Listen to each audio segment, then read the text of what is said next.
Jenis protein berdasarkan fungsi fisiologisnya. Yang pertama, protein sempurna. Bila protein sanggup mendukung pertumbuhan badan dan pemeliharaan jaringan. Yang kedua, protein setengah sempurna. Bila protein sanggup mendukung pemeliharaan jaringan dan tidak dapat mendukung pertumbuhan badan. Yang ketiga, protein tidak sempurna. Bila protein sama sekali tidak sanggup mendukung pemeliharaan jaringan dan pertumbuhan badan.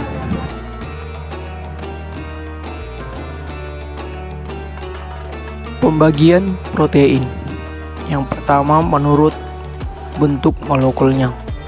Pertama, ada fibrous protein atau protein serabut, tidak larut dalam air. Yang kedua, ada globular protein atau protein berbentuk bundar, larut dalam air, larutan asam, basa atau garam. Larutan ini biasanya berupa koloid.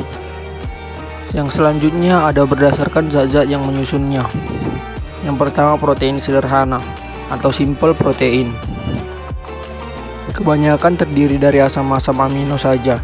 Contoh albumin, larut dalam air, larutan garam, bergumpal bila dididihkan atau bila larutannya dijenuhkan.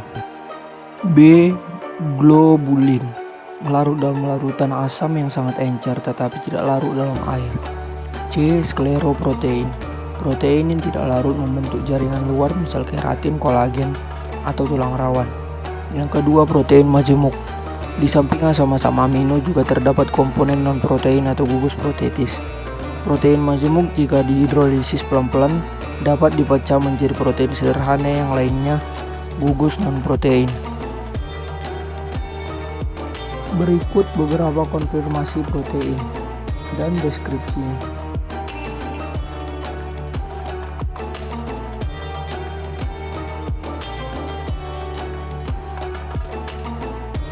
Rasio makan menggunakan ukuran satu piring yang dibagi menjadi 4 bagian. Bagian tersebut terdiri dari 1/4 porsi piring sumber karbohidrat, 1/4 porsi protein rendah lemak, lebih dari 1/4 porsi sayuran, dan kurang dari 1/4 porsi buah.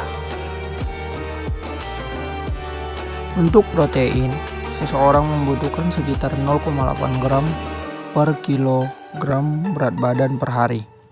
Bila berat badan mencapai 50 kg, maka kebutuhan protein setara 50 gram. Asupan protein berlebih meningkatkan risiko terkena ginjal atau batu ginjal. Kebutuhan perharian protein. Kebutuhan manusia akan protein dapat dihitung dengan mengetahui jumlah nitrogen yang hilang. Bila seseorang mengonsumsi ransum tanpa protein, maka nitrogen yang hilang tersebut pasti berasal dari protein. Yang kedua, kebutuhan protein untuk tubuh manusia rata-rata sebesar 1 gram protein per kilogram berat badan per hari. Di dalam tumbuhan, protein dapat disusun atau dibentuk dari unsur N yang berasal dari bahan anorganik, misalnya nitrat, nitrit, amonia. Pada manusia dan hewan, protein tidak dapat langsung disusun dari unsur nitrogen yang berasal dari senyawa anorganik, melainkan melalui senyawa yang disebut dengan asam amino.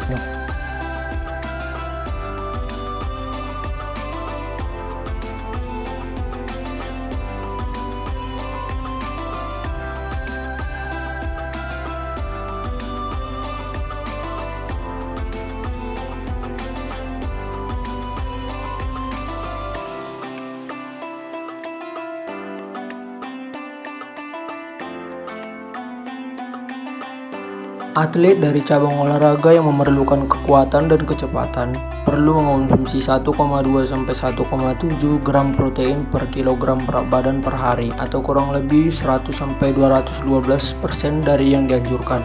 Dan untuk atlet endurance memerlukan protein 1,2 sampai 1,4 gram per kilogram per berat badan per hari. Fungsi protein yaitu: yang pertama, sumber energi, yang kedua, membentuk struktur sel, yang ketiga, membentuk sistem pertahanan tubuh, yang keempat, membentuk senyawa tubuh yang esensial, yang kelima, keseimbangan asam basa, yang keenam, keseimbangan cairan tubuh, dan terakhir juga transport zat gizi. Dampak positif protein: yang pertama, untuk pembentukan tulang, yang kedua, membantu memperkuat memperbaiki jaringan tubuh, yang ketiga, membantu tubuh merasakan lebih kenyang lama, yang keempat, membantu antibodi untuk kekebalan tubuh manusia. Inilah dampak positif protein.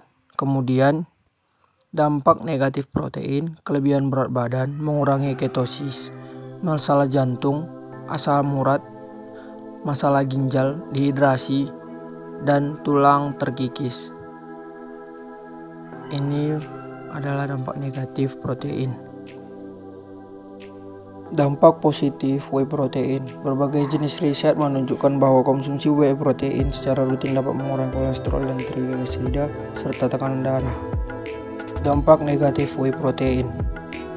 Para ahli percaya bahwa mengonsumsi terlalu banyak whey protein dapat memiliki efek berbahaya pada orang yang menderita penyakit jantung.